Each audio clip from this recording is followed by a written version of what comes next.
Lokasi lapangan pendopo Bupati Kabupaten Simelu merupakan pusat keramaian pada sore hari.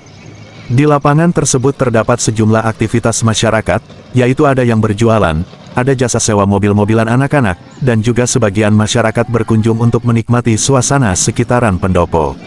Namun, dari pemerintah daerah setempat, melalui Satpol PP dan WH, mengingatkan kepada pedagang dan pengunjung, bila saatnya menjelang azan maghrib, agar dapat menghentikan segala aktivitas di lokasi tersebut.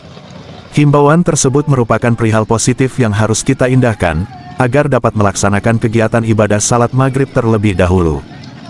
Pedagang dan pengunjung Taman Pendopo Simelu dan sekitarnya agar kiranya menghentikan aktivitas jual beli 15 menit sebelum azan maghrib berkumandang atau terdengarnya suara pembacaan Al-Quran di masjid terdekat. Sekali lagi, kami himbau kepada pedagang dan pengunjung Taman Pendopo Simelu agar menghentikan aktivitas jual beli dan segera kembali dari pusat keramaian untuk menuju masjid terdekat. Mari kita hargai dan laksanakan salat maghrib secara berjamaah sesuai dengan KM Aceh nomor 11 tahun 2002 tentang penegakan syariat Islam di bumi Aceh, khususnya Simelu yang kita cintai. Assalamualaikum warahmatullahi wabarakatuh.